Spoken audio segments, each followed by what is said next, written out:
Hi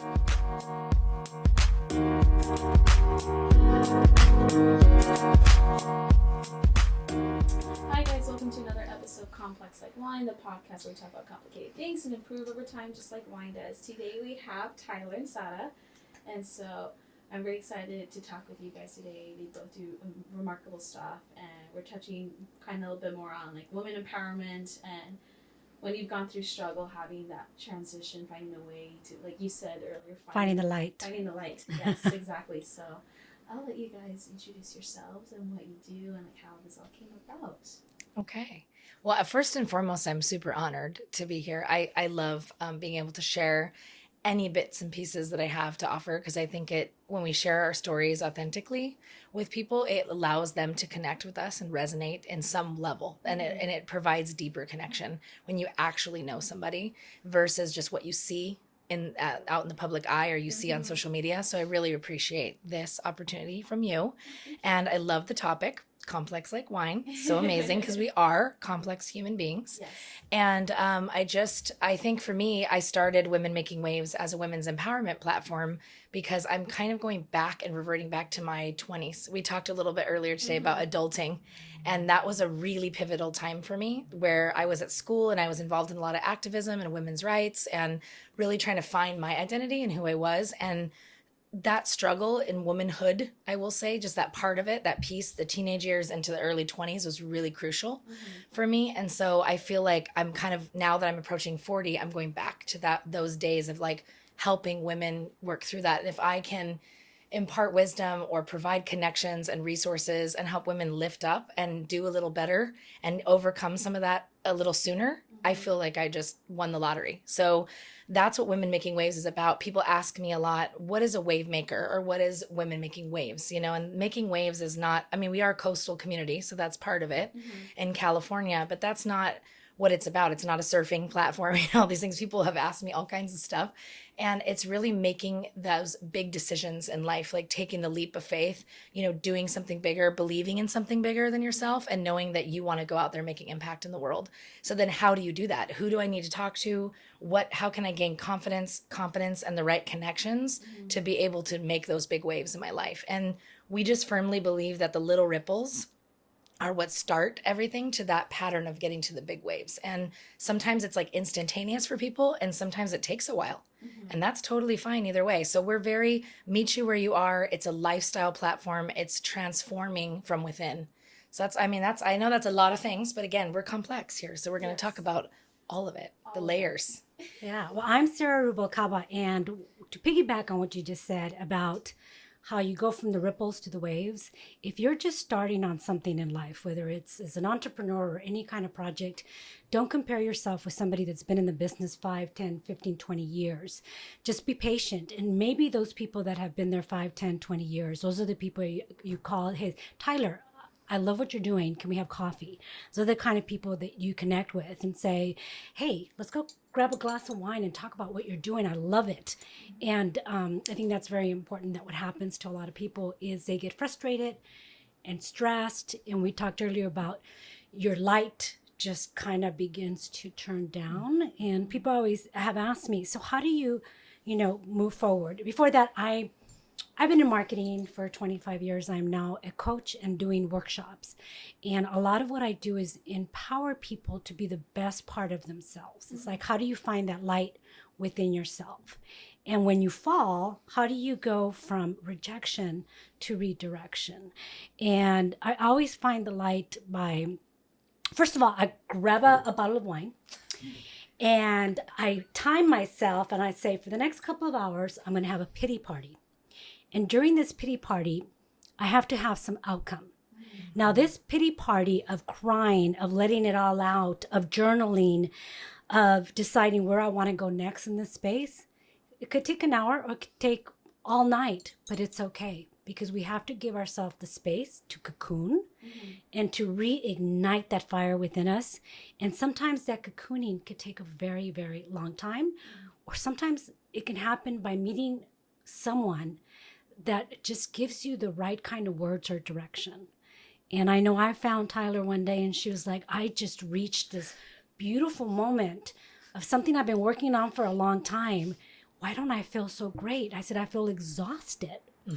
So I said, you got a cocoon. Maybe your body's telling you it's time for you to thank yourself and be in that space of, I'm grateful that I came this far. Now it's time to take care of me so that I can start blooming in other ways. So, yeah. So well said. Cheers to that. Cheers to that. I was going to say that. When are we going to have a cheers moment? Yes, that was yes, definitely that it. That was it. Yum. For our podcast, we're drinking one of the wines from my winery, Saint-Simeon Sauvignon Blanc. It's delicious. I want to try it for I a second. like it. It's very fruity. So good. Very easy to drink. For your pity party.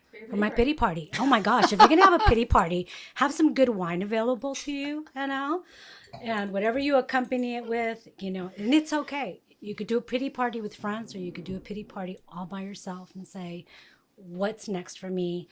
What do I want? And how am I going to get it? And I think it's important too to have a moment to okay, whatever stress or emotions, just okay, put it out there instead of just carrying it with you and not doing anything about it either. Yeah. And I don't think the fear ever leaves us. We just step into the fear. Because every time I'm going to start something or have a meeting with a potential client, that fear of insecurity starts. Well, what if I'm not good enough for this? Or what if this is not good enough? Or what if this is not my direction? So I'm learning to kind of open space and is this really something I want right now? Even if it's a lot of money, I'm looking at it differently now. I'm looking at it as a passion project. And I'm looking at things, is this making me happy? Do I wake up in the morning ignited, ready to go? I see Tyler and she's always ignited. So I don't know what's going on. It's a lot. I'm extra AF most of the time. And people are like, well, I just have a lot. And I see it in my little daughter too. It's like we have so much overabundance of energy and creativity. We got to put it somewhere. And for me, it's dance. That's my way. As I get it out that way, I'll be in the car just at the stoplight doing like this. And people are just looking at me like, what is going on with that girl? I'm on a high. Just I'm like, you can't ruin my zone right now. And I think that I wish, and for women, it's so different. Like you were saying, it's journaling, it could be meditation. I'm learning these things. I mean, this is stuff that was not conditioned. And I use that word conditioned very intentionally. We are conditioned a lot of times to follow a certain pattern or mold. I hear it all the time from women about, I thought by this age I'll be married, and by this age I'll have kids, and by this age I'll have the white house, the picket fence, and the 2 dogs, and it's a very, and I'm not saying it happens to everybody, but that's a very strong part of a common denominator that I hear. There's a lot of conditioning going on, how you should speak, how you should act, what you should wear. There's just so much going on with media and marketing and social media and life.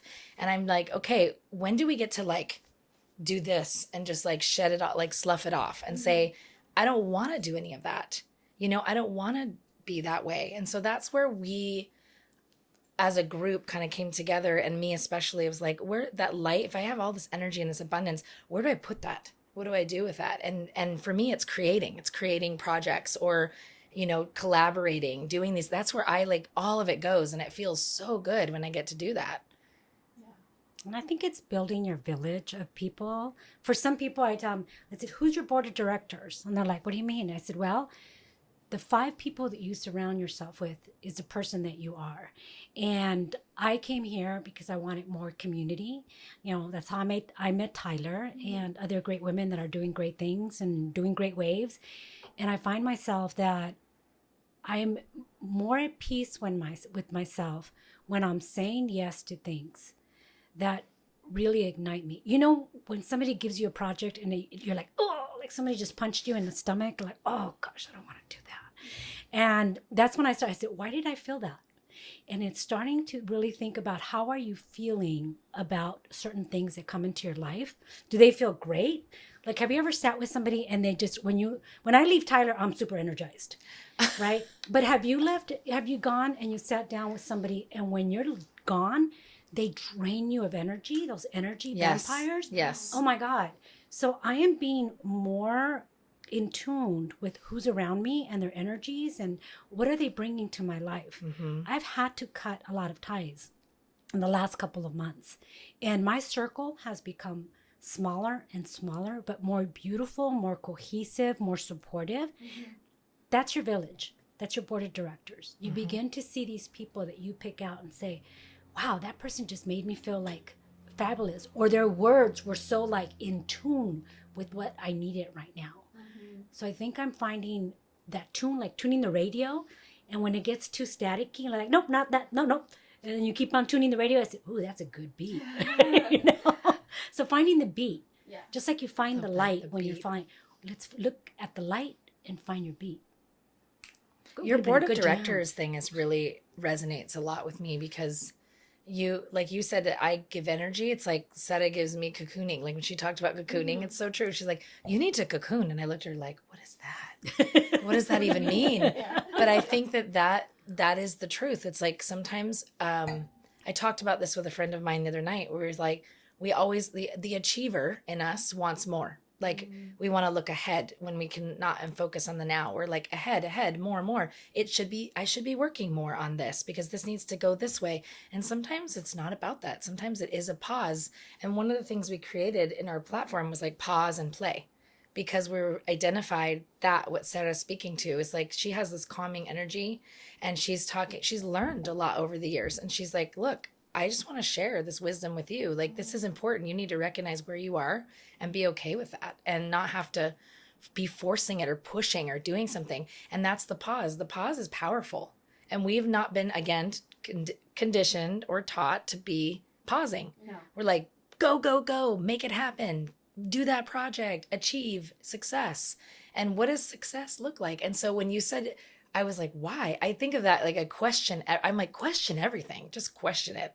Question yourself, question everything around you because you want to tap into like get the read on what you're feeling intuitively and like what's going on out there. Is that really for me? Does that matter? And I remember that quote, it's the FOMO. People say like fear of missing out. I'm telling people there's a quote I came across where I posted a while ago, the JOMO, which is the joy of missing out. Oh, and I'm like, great. It's so true. Like I did that the other night, just put it into practice. I'm like, okay, I'm not going to go to this thing even though I really want to. I feel called to. Everyone's asking me to. I feel obligated in a way. Yeah. And then I was like, I just don't feel it today. I feel like if I went, I wouldn't be present. My energy would be low. Like I would just feel worse leaving than when I got there. And I don't want to do that, or I don't want to put that on anybody else. I want to do what Sara described. I want to be like, people left Tyler and was like, oh my gosh, I had the best conversation or the most energy. And that's the person I am. And I want to put that out in the world. So if I'm not feeling that, I'm going to go have my bottle of wine, my pity party and be like, I'm just going to go do that. And I'll see you guys later. From my perspective, being in my early 20s and just graduating college, there's, again, that thing of, like you said, like always having to do more and not being present and like cutting ties, especially in like a very transitional period of my life where I've realized it's quality over quantity when everything and having to cut off friends that are the energy vampires and realizing I feel way better not having to interact or take care of their needs when it's at the cost of my own and like my whole mindset. I think it's so true because one of the things that I tell people is as soon as you get somebody to invite you to do something, close your eyes, go to the toilet if you have to, and close your eyes. Say, do I really want to do this? For who am I doing this? And am I doing it to impress them? Am I doing it to hang out with them?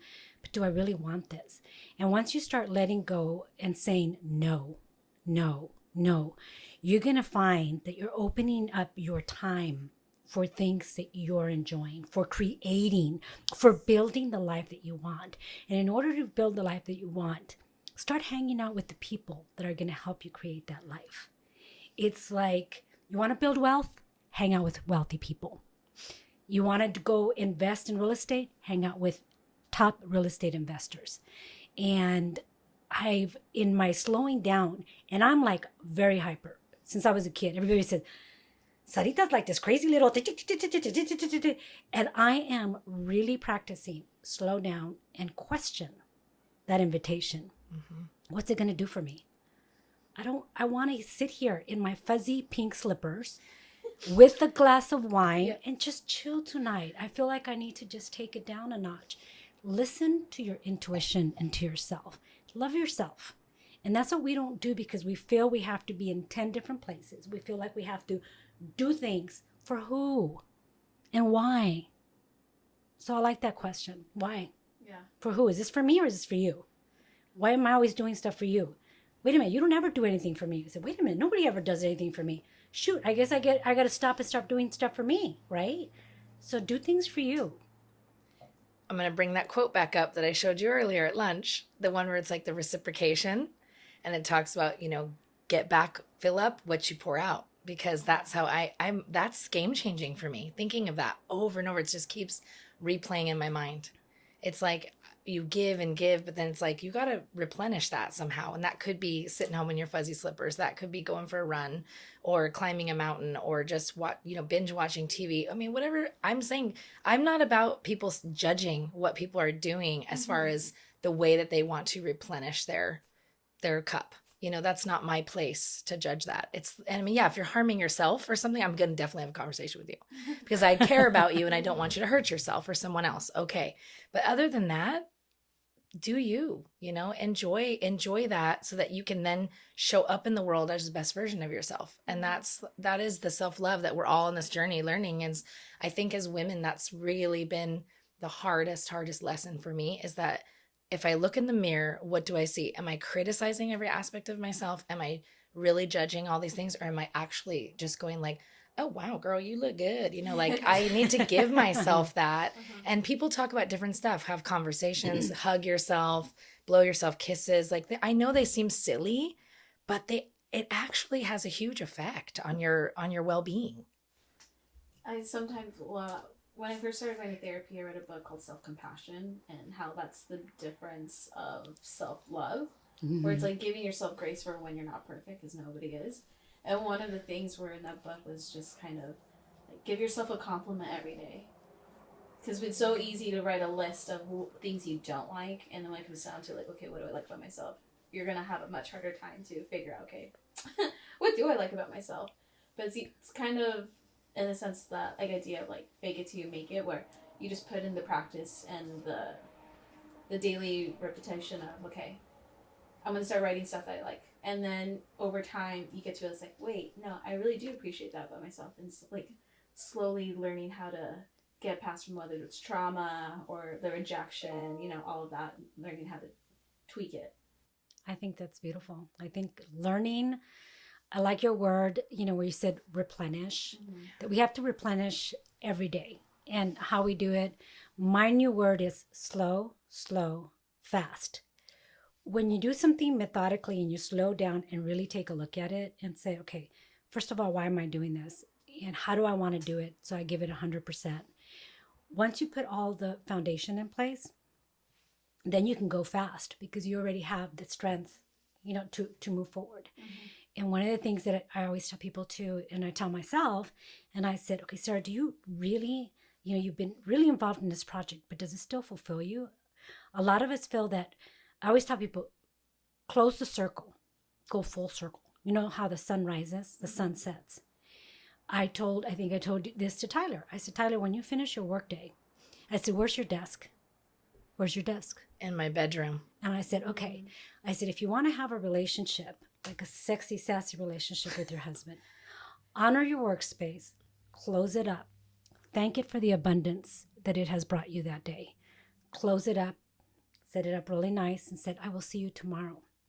Then you shift. Go turn on the lights, make the room sexy. I said, now you've shifted your mindset from workspace to love space.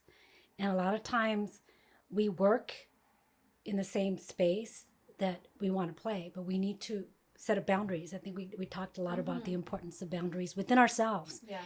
And you may have a tiny house, but you can create little spots. Like, this is my love making spot, and this is my money making spot, and this is my thinking spot, and this is my pity party spot.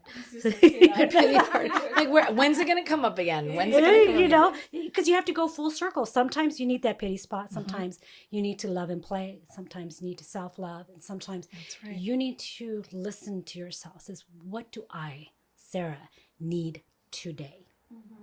And maybe I'm going to call Saida. I said, Saida, I need to talk to you about something because I know you're very in tune with certain things. And just that conversation with her, or maybe it's Tyler that I need that day. But knowing and loving yourself enough to step out of your own way to invite people and be vulnerable and say, I feel like crap today. And I don't know how to get out of my own head. Because a lot of times we don't. Yeah. And so how do we see the light again when we can't even turn on the match? Who is in our space, that board of directors, that village? Write them down. If anything today, write down 5 people that are key to your life. This is my village. And I love these people because I love these people enough that I love myself. So I have surrounded myself with the type of glory and grace. And every night before I go to bed, I say at least 1 to 3 things I'm grateful for. I wake up in the morning, I said, thank you. And again, I think of what I'm grateful for. And I think the more that I'm in this space, I feel like I have more energy now than I ever have before. And I feel like, like I can tell you, no, I don't want to do that. Instead of FOMO, I'm doing the other one. What was The the other one? jomo. The jomo. Joy of missing out. The joy of missing. I said, what am I missing out today? What have I done for myself today that just feels absolutely awesome? If you haven't had awesomeness or deliciousness in your day, you really have FOMO. Cheers. Cheers to that. This is good wine, by the way. This is very good wine. Híjole. Nice. We like it. Well, yeah, you got to have good wine if you're going to have good wine. I mean, why not? Good wine, good conversation, good friends. That's something I think is interesting about the wine. I'm going to go back to that is when you have the wine and it's like, or things like objects, material things in your house. You know how there's a lot of people that will like, it's like you bought this really expensive thing and you'll never use it. Yeah. Only for special occasions. And I go, why? Like in my mind, I've started to do things like this. So I like bought like some expensive lotion and I would like use it every day. Cause I'm like, why wouldn't I use it every day? Why would I use it only when I go out somewhere special, which could be every other month or it could be every 6 months that I did that. Why would I wait? So, but I mean, I did do that for the longest time and everything. I'd have all these things and I would go, it's like that fine china. We only bring that out on Thanksgiving. It's like, why? Why is every day not grateful? Why is every day not filled with those moments? Or have people over and then bring out that nice china. I got a book from Kate Spade that I just love. It's next to my bed. I read it often about parties and planning because I just absolutely love what she talks about, where she's like, Kate, love you. She's like sitting there talking about all of her, like that thing, like put some takeout Chinese on fine china, like something that is like something so simple that costs you $10 and then on this like really expensive china and mix and match things like that because it makes it more fun and it's delightful in life. And those little things, I'm like, I'm down for that. That's where I'm at right now. I just want to enjoy every little thing. Like Sara just made this beautiful tea. I'm like, I'm just looking at her teapot going, that's a gorgeous teapot. It's so cool just looking at that. And I think those little things just make me happy. It fills me up. So does the tea, but that makes me really happy too. This is the first time I used these. I thought they were very pretty. And I am transitioning from Southern California to the Central Coast. And I bought these because I said, someday I'm going to have people surrounding my new dining table and we're going to be having great conversations. And here we are. So, I manifested it. I'm here. I'm transitioning. It's been a little scary, but I'm making every piece of it. I'm curating and editing my life as it comes here. I'm still selling my place, but what I'm doing, it's like, this is a new life for me. So how am I going to curate it and edit it? And it's like this new canvas and I'm just painting it and I'm splashing a new coffee pot and I'm splashing a new wine glass and I'm splashing a new way of life. Mm-hmm. But I'm doing that for myself instead of the FOMO where people are looking and saying, God, I wish I could do that. I'll challenge any of our listeners to, anytime you see something, God, I want to do that. Plan it, do it, take action. And that will give you the energy and that energy and that light to do the next one and the next one and the next one. And it gets excited. Like having you here, Zaida. Like, here you are from the Inland Empire. I.e. woo-woo. And like representing. And so here she is exploring and, making it a work and play trip. Yeah. Yeah. So I think that's, I don't know. I'm just, we first during lunch talk about, empowerment and what was the other word that, Nourishment, entrepreneurialism and, just an empowering, but I think it starts with empowering yourself. So, Yeah. Before we get more into that, I just want to say for the podcast, this is Sara. She's the one that coordinated everything for me to be able to come up here and meet Tyler and all these other people. So it's all thanks to you. oh, you're welcome. And I think that's one thing that I've been doing is I love connecting people coast to coast. When I say community connections, which is your company's name, I was like, that's what I like to do. I don't know why, but whenever somebody tells me, I need this, and I said, I know somebody who can do that for you. And I think it's important that we realize there's so much abundance in life. You don't have to hold it all to yourself. You could say, hey, come meet this person. And hey, let me connect you with this person. So this coast to coast connection, it really fills me. Because then I get to meet other people through you guys, and I get to see your light. And like I said, when I see somebody's energy, somebody doing something, I said, oh my God, that is just so beautiful. And I'm glad you made it over here, and that, we're connecting with Tyler and her making waves. I love that theme of making waves and going from ripples to waves, and the connections she brings in all these women into a room, and their husbands come too sometimes, and it's just like, and they bring their kids, and they're truly in this pandemic thing. I think what you've done is beautiful, and bring people together and remind us when you say, bring out the beautiful glasses, bring out the beautiful candles, bring everything out that is precious and beautiful, and see it every day. Don't put it in a cupboard.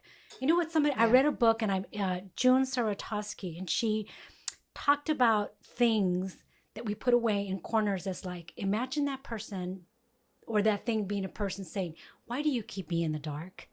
Why do you shove me all the way in the cabinet? That's a good point. Why do you buy another one like me every time and shove the other one into the closet? That in my decluttering mode, because I'm moving, was like, oh my God, you're right. If I'm not having you shine, why are you even in my life? Yeah. Because I want everything around me to shine. So that was powerful for me. That's so powerful. I like that. Why do you keep me in the dark? Yeah. That's a really good visual that I have now. Going back to finding the light with everything. Yeah. Don't be in the dark. Find the light. Seek that light. Even if it's a little bit of a sliver of light, it still matters. It all matters. Absolutely. Could we get more into both of your personal stories of the stuff you guys had to overcome to why it's led to the point where you realize making that switch, finding that light, you could have headed one direction. Statistically, people expect you to head one way, but you decided no.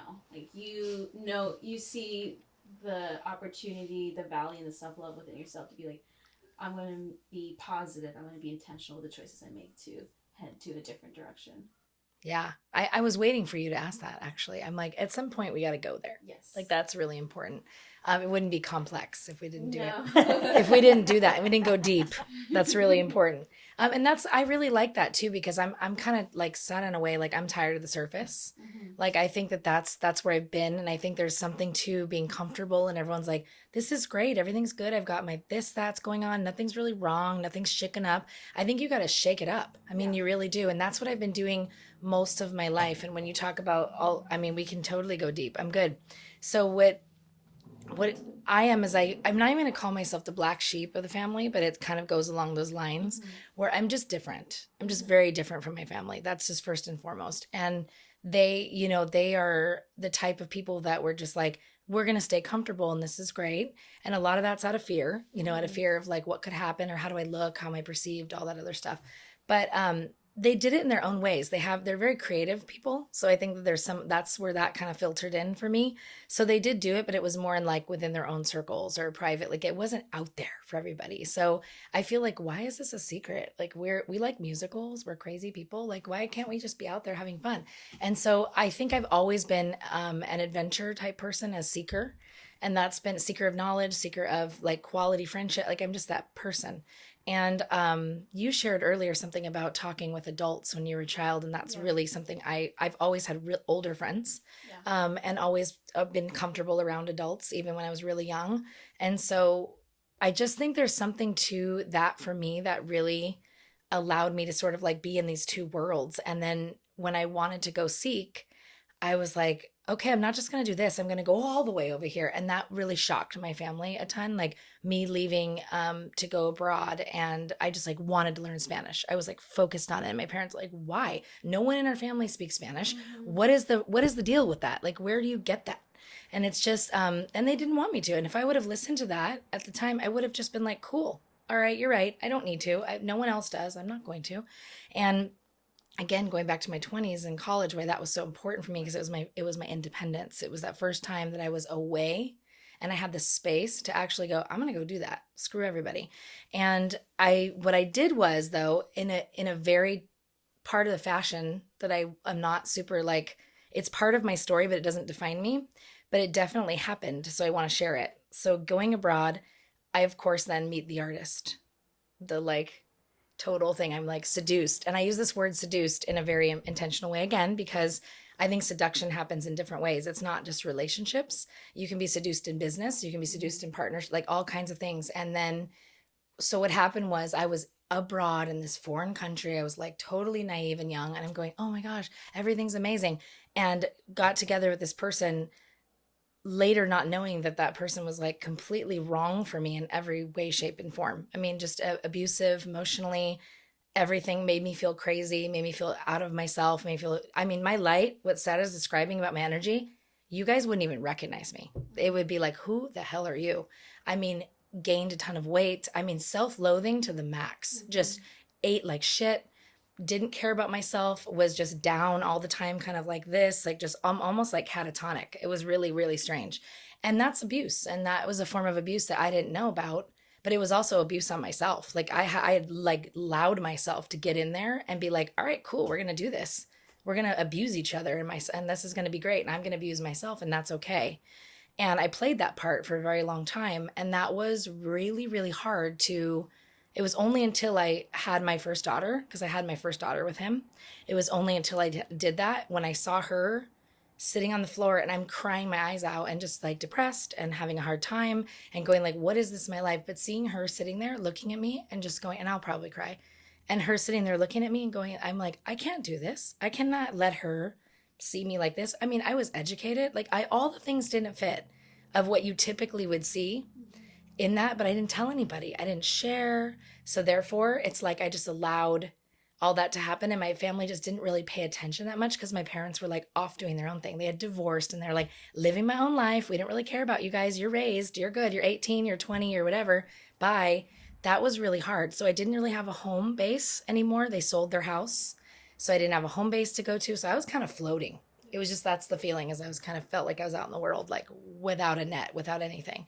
And that was hard. And so having that and watching my daughter go, hey, she's kind of looking at me staring. She couldn't talk, but she was looking at me kind of like, are you really going to do this? Are we going to live like this for the rest of our lives? And that's the voice that I heard in my head. And so I'm like, hell no, I'm not letting her watch me do this. And it was my little brother. Shocking, right? I mean, it's like of all the people, when you say people in your corner, but it's like my little brother came to me. He's like, you're the girl, because again, I was a women's studies minor. I was all into the feminist thing. That was my thing, right? Before I met this person.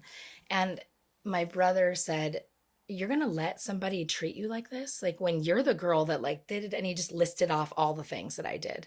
So it was that reminder. And I needed that. I just needed that poke. Mm-hmm. And I was like, ooh, and like my whole body just went jolted up and I went, that's it. And totally like made a decision and was like, I'm done.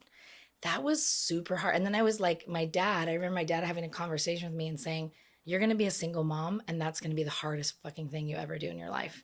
And I was like, I remember being on the phone, just being like, it was almost like a not, do you really want to do this? But just be prepared that this is going to happen. Mm-hmm.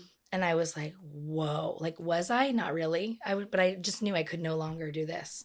So single mom for a while. And that was really hard. And now I can feel what that feels like to be a single mom. And you're like, you got appointments. You don't do nails and hair. You don't go out and have fun. Like you just don't get to do all these things really. Yeah. And single moms are some of the most poor people in our country. Like it's actually shocking because we're working a lot of times to pay for childcare to then just to be able to pay for childcare to then work. It's like the weirdest thing ever, right? So that was really, really tough for me going through that. And I think that, but again, finding those ways like, okay, but I've got my daughter, like Sara says, the light, okay, but I've got her and she's happy and she's good and she's healthy and like that's fine. Like that's all I got. I'm going to focus on her and that's it. And then it's just little things progress from there. And I feel like Sarah, I did practice manifestation at that time. I didn't know I was doing that. I didn't know what it was called.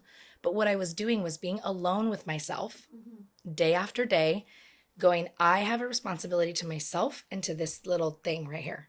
That's all I have. I don't really care about anything else. And that is what fueled me. Like she was my shift. She was my pivot and my light. And since then, it's like, I'm like, I'll never want to experience that. I don't wish that on other people, but I get it. It happens. Yeah. So it's coming full circle now for me to say, you can see me now, the life I live, what I drive, whatever, blah, blah, blah, what people like to put you in a box. Yeah. It's like, but you don't know what I've been through. I mean, I was held at knife point when I lived abroad. I almost died and never saw my family for 2 years. I was flashing all these things like, I'll never see my family. I was robbed in broad daylight. There's so many things that have happened to me like that, just one after another. And we all have these stories. We all do. And you know what I learned in college is your mountains are different from other people's mountains. Like your turmoil, your struggles, they're different. So it doesn't mean that mine's worse than yours or it's better than yours, whatever it is. It's just it all matters to us. And so that was the hardest thing I had to go through, that someone else might be over here and be like, oh, I'm a single mom and I love it. This is the best, easiest thing ever. For me, it was like the hugest hole. It was so hard. But manifesting, getting there and being like, okay, I'm going to focus on me. This is all I can do is just go for a walk every day, walk the dog, make sure that I can just get through. And that's really how you pull yourself out. It's almost like you're in a well and you're just kind of like digging yourself out of it. And little by little, like Sara says in Spanish, like poco a poco, you like, you like get out of there and you start to see other things open up and opportunities. And then you meet some friends. And I met other moms that were like, hey, let's have park play dates. And then it becomes just like a little community. Like she said, the village is so important and people are there for seasons. Not everybody's there forever, but it really helps. And it really helped me get out of that. And so I can now really feel on a soul level what some women go through when they talk to me about certain things in their life, abuse or, addiction or all these things. All of it's been a part of my life, all of it. And so I can absolutely be like with certainty, like, okay, me too. Like I can resonate. We can connect on that level. So you get that empathy and understanding that other people, you wouldn't want them to have in general. Exactly. So I want to create a space where not that I'm saying I'm not going to free you from pain. Like I tell people this all the time, that women I work with one-on-one, I say, I don't have a prescription. I don't have a program. I have a practice. It's a practice. This is a freaking marathon. This is the thing you want to do. This project, your business, your life, it's called Life Marathon. It's like miles after miles after miles after miles. It just keeps going. And healing is that way too. It just you're continually doing it. So I'm like, it's not a sprint. You're not like, boom, boom, boom, done. I'm over it. It's like, no, you've got to keep going. So that's what I really want for women, is like to know that they can have something there that's solid, that they can kind of land, like a landing pad. In Sara's world, it's the dance floor. We talked about that. I'm building the dance floor so everybody can dance on it. And sometimes it's the typewriter. And sometimes it's the washing machine. Exactly. Wow. Thank you for sharing that. You're welcome. You're welcome. Wow. I'm happy to. See, I'm just like, it's good. Somebody out there is going to say, yeah, okay. Yeah, absolutely. I think my story, so I came, parents, eldest daughter of 5, immigrant parents, and my mom passed away when she was 54. And I am now, how old am I? She's all 22. I think I'm 22. But when I turned just 2 years ago, 54, I said, I'm still alive. And I couldn't believe, because I feel young. And I couldn't believe that she passed at such a young age. And that was very impactful for me, not to have my mother there. Then I got married, couldn't have children. I tried to adopt a baby through the foster care system. And after 14 months, they took my baby away. And I had a lot of things where I fell and I got back up. I fell and I got back up. And one of the things that I heard from more than one person is they told me during my most difficult times, they said, I never reached out to you because you always seemed like such a strong woman. Mm-hmm. And I'm like, oh my God. I said, do you know that the alpha dog and the strong woman also needs love? Mm-hmm. You don't know how many times I was on the couch crying, ended up on the floor, flat on my face, for hours. I will remember one time, and this was after my divorce, where the room became so bright. And I saw this vision of me falling down this deep, dark well. And all of a sudden, I put my hands up against this wall that I was just falling down this well.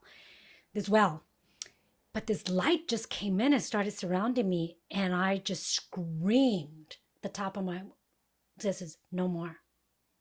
It stops right here. I am turning this shit around. Mm-hmm. I am turning my life around. And to my ex-husband, you do not own me. You do not own my future. I own my own future. Whatever step I take from now on, and I had to adult. This happened 7 years ago. I was adulting at 50 years old.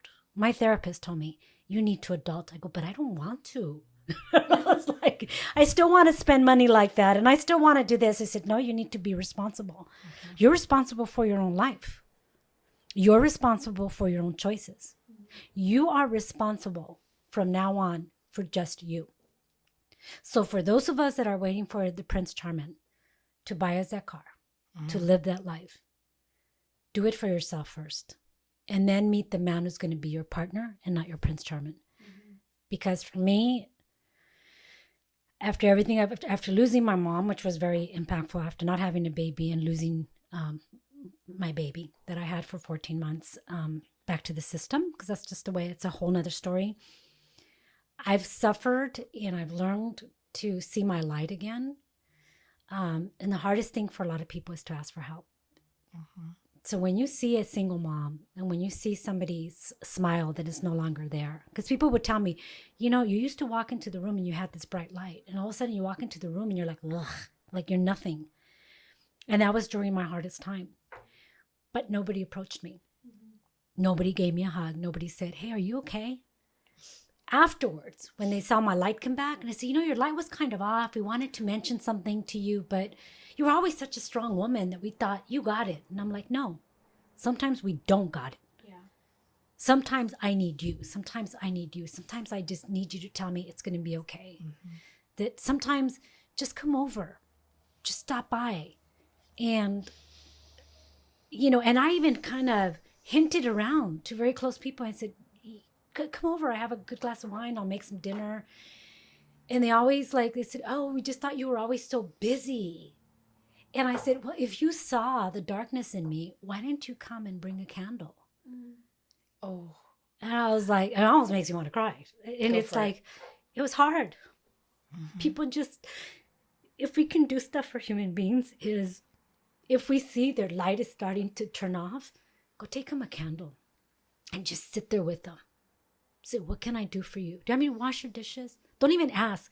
Wash their dishes. Bring them dinner. Sit there with them. Like people try to take me out. Like, hey, let's go party. I don't feel like partying, but I don't mind your company. Mm-hmm. I don't mind your presence. I just need someone that I can be, what is it like? Not humble. I could be vulnerable with. Yes. And I could tell you that I'm dying inside of me. And that's why my light is not on. And so we all go through these things. So if I can tell you something of wisdom is don't do it on your own. And when you see that somebody's doing on your own, go sit with them. Mm-hmm. I mean, I've sat down with homeless people and say, are you okay? Like young people said, you don't have any family? And it's like, is there anything I can do for you other than give you $5, $20 today? Can I call somebody for you? I had a young man say, nobody ever talks to me anymore. And you're the first person who sat here and smiled and made me feel important. That's all we need. I think we just need to matter. Like I want to matter. Even the client that, doesn't pay on time, whatever, it's like, I want to matter. I want the respect. And if you're not going to give it to me, then I don't want you in my life. And I'm going to cut you off because I want to have that light in me every day. So I'm going to cry. You go ahead. I mean, that's what it does. It brings up, its triggers. It's all these things that but bring we all up. go through it, and I think we all try to hide it, and we all come out with our best dress and our makeup and our beautiful cars, and I'm cool. But the inside, is it rotten? Is it dark? Is it like, ugh, do we need to like throw up all that darkness and say, and sometimes we need help. Sometimes we need somebody to squeeze it out of us. It's like, Something I've realized too is when you've made it past like that dark season, you feel like, okay, I'm on top of everything. I feel really good. But a trigger happens or something else comes up, and then you're back down to where you were. There'd be times where I'd feel like so ashamed of myself because like I thought I just got out of this depression or this stuff, and now I'm back to square one.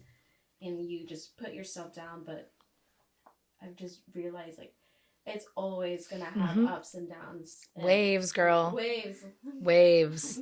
That's what it is, though. Yeah. It's an up and down thing. We posted that today. You get tossed by the waves, but you don't sink. Like, you're going to get tossed around. I went out to the beach today and looked out at the stormy waves. They were like crazy. And I'm like, wow, yeah, you could sit there and be like pummeled, but you're not going to sink because you have community. That's what's important. I think it's like if something's happening to you in your life, love it, enjoy it. I call it deliciousness. Whether it's Saturday, you don't make any appointments. I go, what's going to be my deliciousness? I'm going to turn off my phone. I'm going to sleep until I want, and I'm going to wake up and I say, what do I want? I want pancakes and champagne, and go get it. And then what am I going to do next? I'm going to do X, Y, and Z. That's what I call leaving space for you rather than always having to plan something, and then enjoy it and be content with it. Said, oh my God, what a beautiful day. And it was just me and me. Spend a time with you and you get to know you and say, look, I always tell people, pull up another chair and pretend that's the other side of you. I said, hey, how are you doing today? Are you okay? How are you feeling? How's your stomach? How are you feeling inside? How's your heart? How are you feeling today? And just honor what's going on inside of you. I said, today, I'm going to take a mental health day off. I'm going to call in sick because I need to recoup. I need to regenerate or rejuvenate.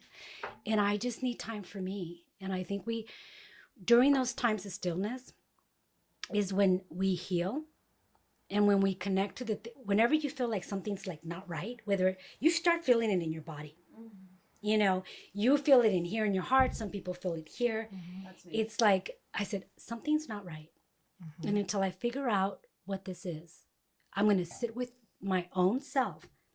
Because what we do, because I did this for years, I kept myself so busy until I got sick. I keep myself busy 24 hours a day.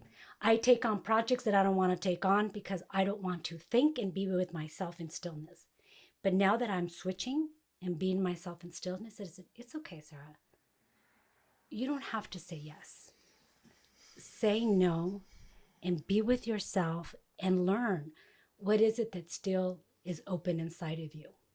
Those wounds, they may not ever heal, but you can get past them. As soon as I said, oh, there's that wound again. I feel that hurt again. I said, but you know what? You're safe. Like when you look at yourself, something happened to you as a child, you think back at yourself and you envision yourself as a child. I said, you're safe. It's over. It did happen to you, but look at you. Look at you now.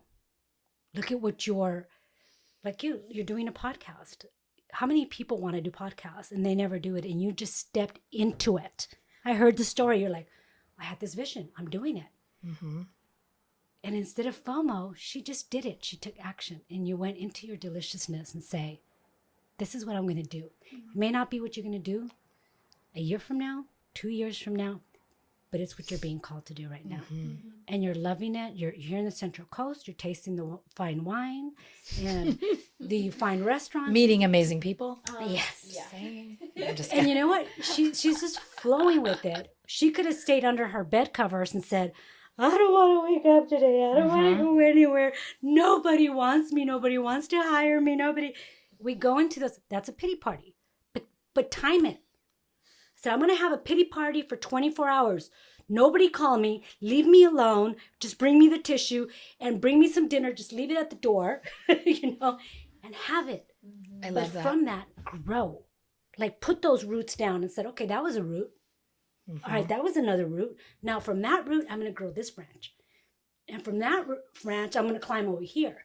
And I'm going to keep climbing. And all these people that are nourishing me are going to be part of this growth. I had a vision a couple of months ago. And I was meditating because I'm starting to meditate. And meditating is just sitting still. It could be a minute. And It's say, not an hour. no, it could be a minute where you just breathe and say, and just, hey, are you okay? Are you okay? Because I don't think you're okay. And I said, no, I feel this way. Write it down if you want to. But ask yourself, are you okay? No, I'm not okay today. Okay, then be good to yourself. And then I said, okay, I'm going to be good to myself because I love you. You know, I love you un chingo, as they say in Spanish. But yeah, it's just this whole thing of being with yourself and falling in love with yourself. Oh my God, the energy, the clarity that it begins to give you, where you just begin to find love from other people in different places you never even knew existed. My Tyler! I love that. You have no idea how much that means to me. You really don't. Like I have a lot of people that like say that to me and I just go, oh, like, okay. Like I kind of, not that I do it on purpose, but I sort of don't own it that much. And when Sara says it, I feel like I really like, it gets in me. Like, it's like, I own that. Cause I have a lot of people that are like, oh my gosh, I recently got reconnected with a friend from high school. And she was like, I was wondering what happened to you. I remember the days with you and this energy. And like, I just was like, dude, what happened to Tyler? She's like, she like made my whole world just so happy. And I'm like, yeah, that I do that. That is me. Like, I'm like, yeah, thank you. I'm just like starting to own that more because I really did not for the longest time. People would say that and I'd be like, oh, thanks. And then I would just keep about it. But that's special. Like that means something to people. Accept your gifts of who you are. Yeah. My vision that I remember, and I was meditating, is that I began to see these beautiful blossoms of flowers and along this path that I was walking. But each flower, whether you treated me bad or good, you were still part of my life. So I said, I still love you because you taught me a lesson. So you are still part of my garden.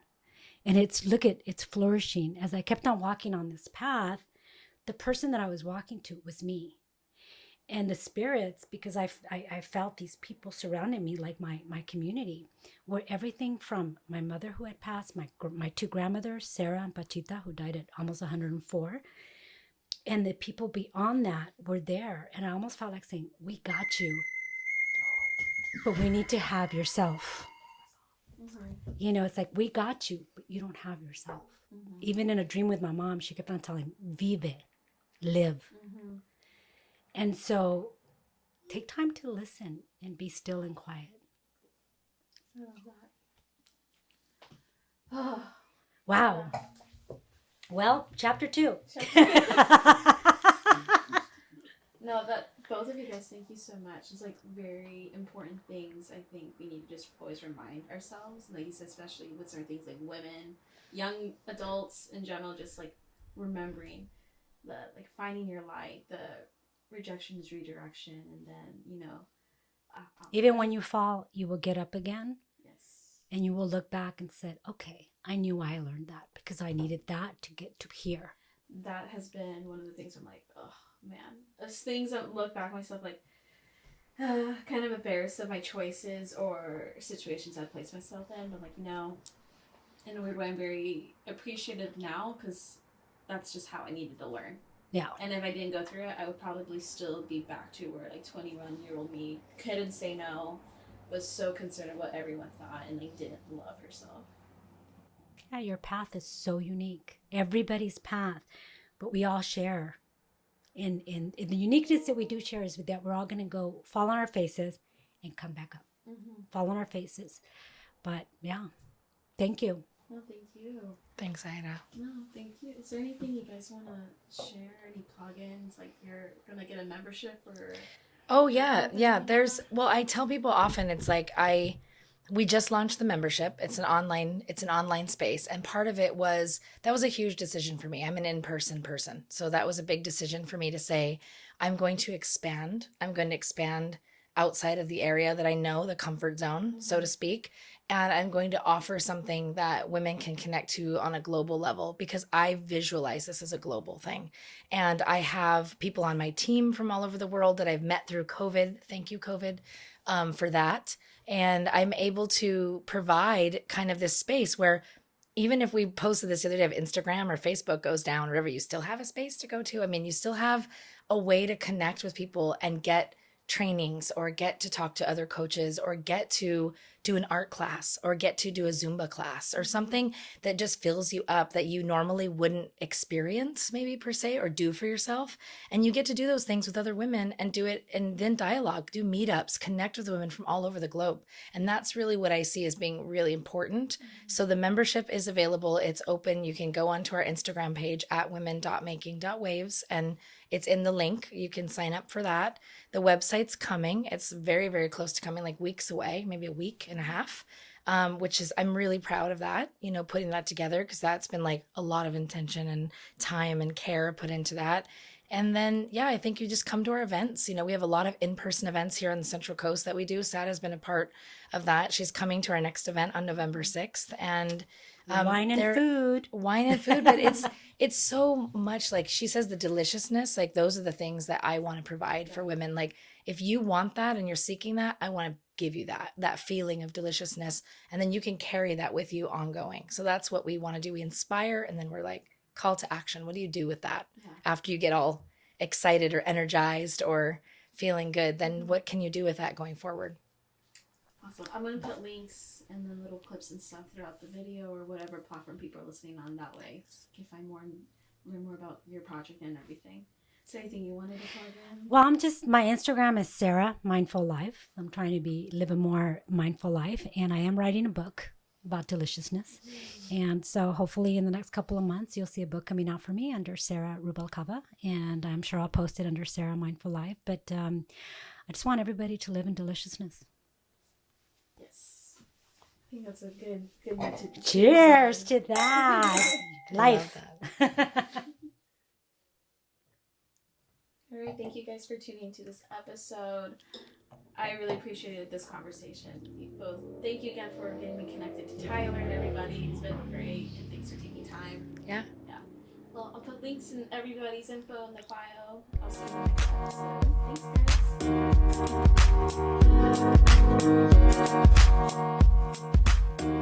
guys.